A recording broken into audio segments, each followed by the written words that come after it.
What do women really want? It is a question that echoes in conversations, jokes, and even insecurities.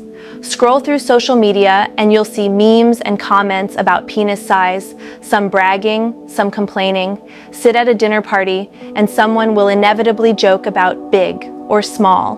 But beneath all the noise, there is a deeper question worth asking honestly.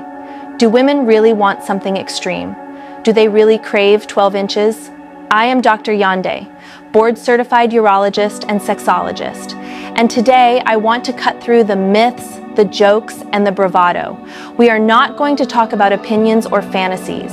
We are going to talk about data, actual science, research that studied not what people claim in public, but what women actually choose in private. And I promise you, the findings may surprise you, and perhaps for many men, even reassure you. Let's begin with something clever. Instead of asking women directly, which is influenced by culture, pride, and pressure, researchers decided to look at what women actually buy when no one is watching. They analyzed the best-selling sex toys intended for vaginal insertion. The assumption was simple. If you want to know what women really prefer, look at where they spend their money and what they use in the privacy of their homes. And what did the numbers show? Across 8 major distributors, the most commonly purchased insertable lengths ranged between 4 and 6 inches. Let me repeat that, 4 to 6, not 10, not 12, 4 to 6. Even more revealing, on 6 out of 8 sites, the best-selling toys were actually under 6 inches, and the girth? Less than 4.5 inches. That's remarkably close to the global average erect penis size, which is around 5 to 6 inches in length and about 4.5 to 5 inches in circumference. Think about that for a moment.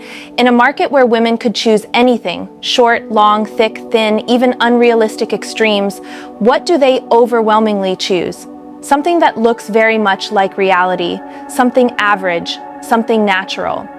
Another study took this further. Researchers analyzed realistic dildos from the top 5 adult retailers in the US and Amazon. Again, they focused only on bestsellers.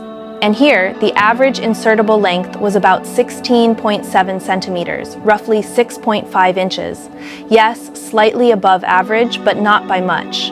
What does that mean? Maybe some women are curious to experiment with just above average, but very few are chasing extremes. Curiosity, not obsession. Exploration, not exaggeration. And here is where it gets even more interesting. Researchers didn't just look at size, they looked at what drives popularity, and they found that price and comfort of fit were far more influential than insertable length. Toys with extreme girth, often less popular. Why? Because pleasure is not about pushing limits. It's about what feels good to the body.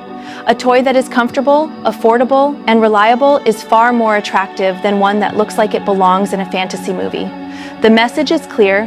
When given total freedom, women still choose average or slightly above average, not extremes, comfort, pleasure, what works with their body. Now let's pause and reflect on what this means. Media has trained us to think bigger is always better. Pornography has exaggerated expectations, building an image that only a tiny fraction of men could ever match. Jokes reinforce it. Bragging amplifies it.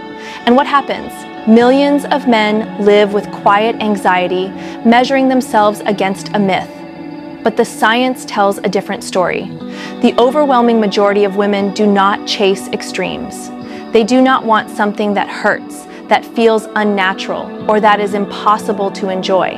They want something that fits, something that satisfies, something that allows connection without discomfort. And here is the truth most men need to hear. If you are within the average range, and most men are, you are not only enough, you are exactly what the majority of women actually choose when given the option.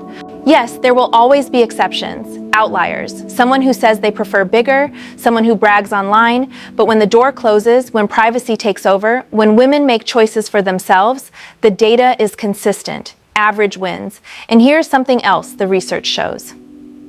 In one fascinating study, women who were able to orgasm through penetration alone, those who describe themselves as vaginal orgasmic, did report a slight preference for slightly longer length.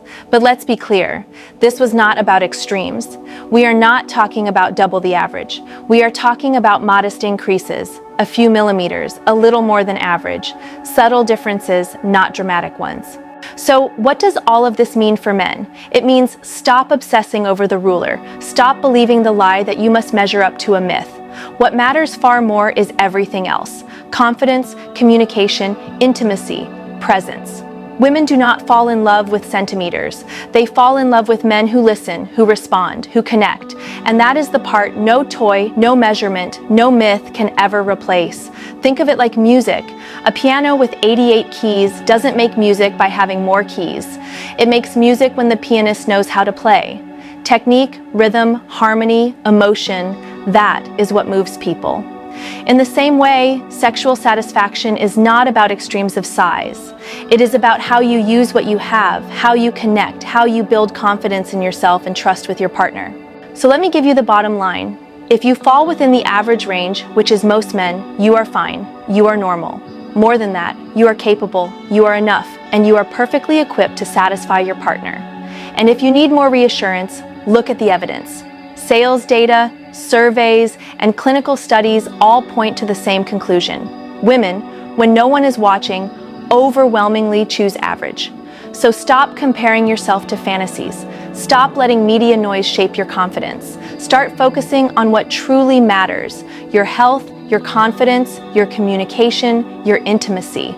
Because size may play a role, but it is a much smaller one than the world makes it out to be. Gentlemen, remember this. Confidence does not come from comparison. It comes from knowledge. And knowledge gives you the freedom to stop chasing myths and start building real connection. If you found this helpful, consider subscribing to the channel. Share this with someone who needs to hear that they are enough. Because they are, and because you are. Take care of yourself, build your confidence, and remember, you are absolutely worth it. What do women really want? This question has been repeated so often that it almost feels like background noise. Men ask it, women ask it, comedians joke about it, media exaggerates it, and yet, beneath all that noise lies real insecurity. For many men, this question is not entertainment, it is a weight, a silent doubt. From the time a boy is a teenager, exposed to locker room talk, exaggerated stories, and unrealistic images in pornography, he is told that size defines worth. He carries that message into adulthood, comparing himself against myths that were never true to begin with. But here's the reality. When we strip away the jokes, when we look at women's real choices, the answer is surprisingly simple and surprisingly comforting. Let's pause here. Imagine you are walking into a supermarket. On the shelves, you see every size of product you could imagine. Some are enormous, flashy, designed to grab your attention. Others are practical, reliable, and made for everyday use. Which ones do people buy week after week? Not the flashy extremes. They buy what works, what fits into their lives, what gives them satisfaction without complication. Sexual preference is not so different. Science shows us that when women have freedom to choose privately without social judgment, they overwhelmingly select what works for their bodies. Not extremes, not outliers, but comfort. And this is why researchers turn to the sex toy market. Because surveys and interviews can be influenced by social bravado. People say what they think sounds impressive, but purchase behavior tells the truth. When women shop privately, their choices reveal what really matters. Across 8 major distributors, from boutique shops to global giants, the data told the same story. The best sellers were in the range of 4 to 6 inches. Over and over again, across different regions, different platforms, the pattern repeated. Now think about what this means. In a world where women could buy anything, short, long, exaggerated, unrealistic, they chose the middle. The average, the natural, the range that science already tells us most men fall into. This is powerful. It means the myth that bigger is always better collapses when tested against real-life evidence. It means that men who doubt themselves are worrying about something women are not even prioritizing. And this is where science is liberating. It frees us from illusion. It gives us a mirror to reality. It shows us that most women are not searching for extremes. They are searching for something else entirely: comfort, intimacy, confidence, connection.